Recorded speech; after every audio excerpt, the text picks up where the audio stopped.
This fucking video was supposed to come out 3 days ago, but I legitimately spent 3 entire days debating with myself over this goddamn list.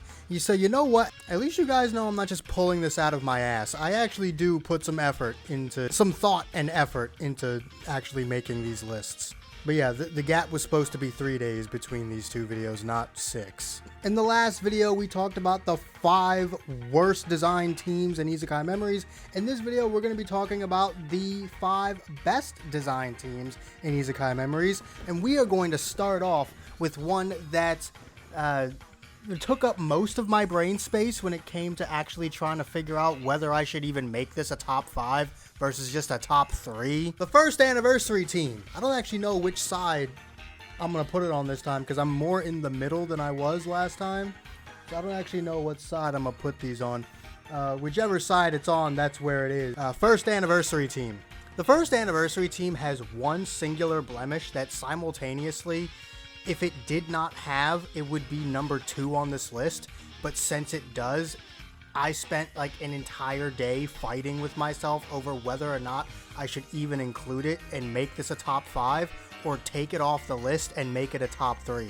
That actually took an entire day. This damn Diablo, I'm telling you, bro, he ruins the entire team. That fucking Diablo just takes this almost perfect team, especially for the time. For the first anniversary, this team was like leaps and bounds ahead of everything else. I think I can very confidently say that the gap in power between the first anniversary and everything before it was more than a dozen times that of the second or third anniversary. But that stupid fucking Diablo being physical and being incredibly selfish when we all know, I just don't understand why Diablo needs to be physical. And here's the thing, right? Diablo being physical wouldn't even be a problem if Veldora didn't only buff magic attack. So I actually don't know who to blame for that because no one else on the team has a magic or physical specific thing. Veldora is the only one that specifies magic versus physical. Theoretically, you should be able to mix magic and physical units, at least to some capacity. But Veldora specifically buffs magic attack, so it makes no sense for Diablo, the presumably main DPS for the team, since he's incredibly selfish and was the final release, why would he not get buffed by Veldora? That doesn't make any sense. However, if you look at the rest of the team, it's pretty much perfect in every possible way. Malim, especially skill fused, amazing buff plus a special convert, okay. Rimuru, I'm telling you right now, that ult steal comes in handy. It's not one of those things you use too often, but it's one of those things where when you do use it, you are really happy you had it. We all know how good the free-to-play Isis is. She's probably still just, to this day, the most used free-to-play unit ever. And then while Shinsha's not really anything special, I mean, if you've got a dark unit to buff up, she'll get the job done. And if you want to stack on some crit on top of that, the first anniversary team is genuinely really fucking good to this day. Like, the moment that Dark Milim gets an EX upgrade, I'm telling you, that team will just be usable again. Like once that Malim has access to an EX ult and an EX Unbound boost, which mine's already at 120, so she'll go straight to EX Unbound. Once that Malim has access to EX Unbound, you can just use the first anniversary team again. It'll do enough damage. Anyway, first anniversary team, number 5. Its design is fantastic. The only blemish is that damn Diablo.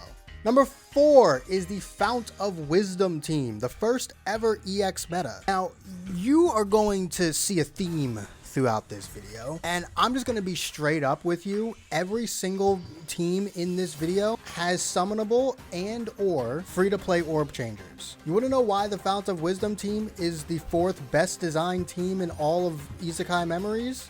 The protector is non-specific.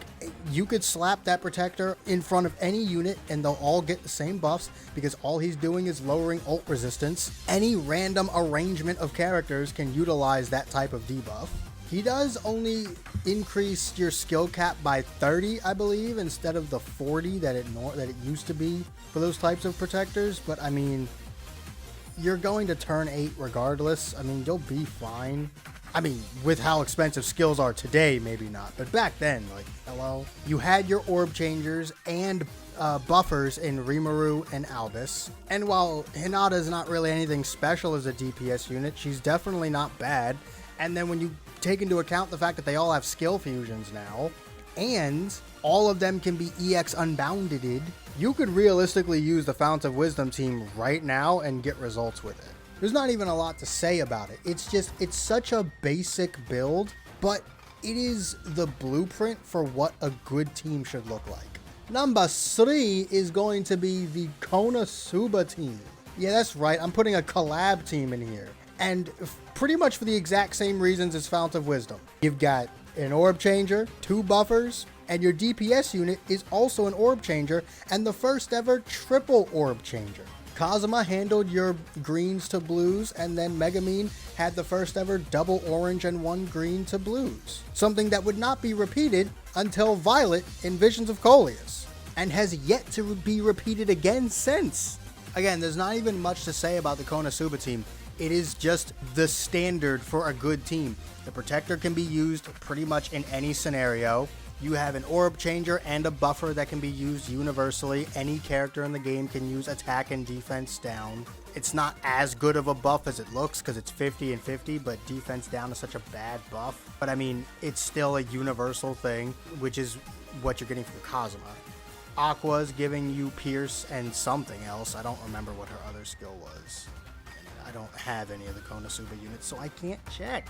I mean, I could, but fuck yourself. All I know is that her skills are universal as well, and I genuinely couldn't tell you what Darkness does. But even Megumin, you can slap her as the DPS unit of on any of your teams. What happened to teams, man? Anyway, Konosuba, number 3. Again, there's not much to say about it. It's the same thing as Fount of Wisdom. It's the bare minimum of what a team should strive to be. Number 2 on the list is Light 3.0. The Light 3.0 team, which was the last 5-star meta, I believe. I'm telling you right now, when the Light Raphael gets an EX upgrade, you are going to be able to use this team again. Just as is with 0 alterations. Slap Blong in that empty slot.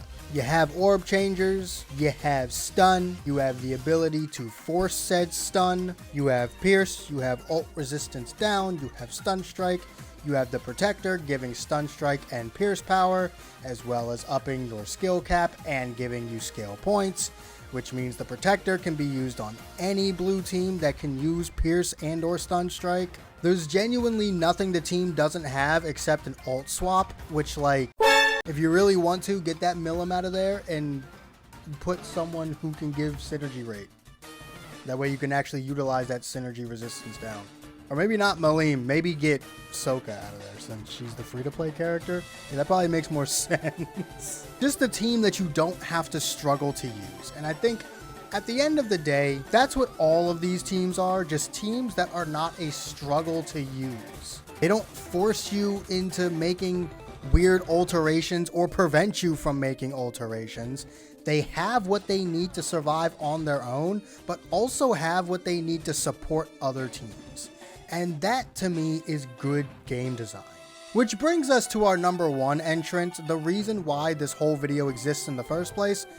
The Visions of Coleus team. Like, I'm not even gonna be suspenseful about it. It's the Visions of Coleus team. As a matter of fact, the Visions of Coleus team is so far and away superior to everything else in the game. If I were to make a tier list, right, of every single team based on their design, the VOC team would be an S tier. Everything else would be in the bottom tier. All of it. Every other team in the game, without exception, every single one of them would be in the bottom tier, with VOC at number 1 in the S tier. That is how far and away superior this team is to everything else. Nothing before or after this team has even come close to what this team managed to actually offer players. Violet, to this day, is one of the most used characters ever. She is the only character, not including a collab, that has a double orange and 1 green into 3 blues. She is the only character in the game with a 100% magic attack buff, which is just any magic character can use that. Hello. Blong is one of only 2 characters in the game, with an unrestricted triple ult swap to blues, as well as a weakness strike plus synergy resistance. You may not always be able to use that synergy resistance or even the weakness strike, but by golly, can you always use a triple ult swap. Cleash has your blue orb change covered, and sure, she may not buff Divine Protection Gauge. You're running a blue team. Quite frankly, the fact that she buffs ult gauge is a lifesaver half the time, because blue teams, my only complaint with blue teams is the fact that it is a pain in the ass to actually get any ults on blue teams. How many runs have I and other players failed simply because my nuker refused to have an ult, let alone an EX ult, by turn 19? She can actually help alleviate that whenever you need her, and she's got a 60% magic resistance debuff, which high key, I'm pretty sure is stronger than Gazel's 70% all resistance down. Cleash's skill costs 55 points, Gazel's costs 90. Fuck the whole Divine General team. Rimuru, not the greatest thing since sliced bread, but those Unity Orbs, oh boy, do they come in handy every now and then. Especially on a blue team where I just complained about ult gauge. Having a dedicated self-orb changer is always nice as well. You can get a lot of value out of that. If you don't need them, throw another buffer on there. And then Jean is the single best support for Primal Demons in the game, and just still a very competent DPS unit in her own right. Even before she got her EX Unbound upgrade, she was still a competent DPS unit. Quite frankly, I don't actually think she needed the EX Unbound upgrade, which is probably the best time to do it while they're still good. Like, I've used the Visions of Coleus team recently, and yeah, it's not doing fucking Freerin team levels of damage, but it can still kill most of the content that isn't a beatdown battle. Mainly because it's only the beatdown battles that have gotten so obnoxious. And I didn't even talk about the fucking Protector yet. Lumi introduced Synergy. Hello. And while she's not as universal as some of the other Protectors on this list, the fact remains that when it comes to her team, she does what she needs to do, and she does it well. The only complaint I have about the Visions of Coleus team is me nitpicking about how Lumi isn't necessarily that universal, but oh well. The rest of the team is. All 5 battle units are extremely universal. Even Jean, whether you want to admit it or not, 100% ult damage is 100% ult damage, alright? If nothing else, she's got that, and anyone can use 100% ult damage. Even the fucking DPS unit can be used as a support on this team. There never has yet to be, and likely never will be a team that is as valuable as the Visions of Coleus team was, and still is. It's almost disrespectful how much better design-wise the Visions of Coleus team is than everything that has ever and likely will ever exist in this game. But let me know what you guys think in the comments down below. That's my top 5 best design teams in the game. Do keep in mind, these are not the top 5 best teams. There are teams that are better than the ones that I have named, especially recently. I'd also like to point out that there is not a single team in this video from the year of 2024, but I believe 4 of the 5 are from 2023. Yup, that's this game. 2024 was a terrible year for this game. It genuinely was. There were so many bad metas. 2024 was just such a terrible year for the game design-wise. I don't understand what they were doing.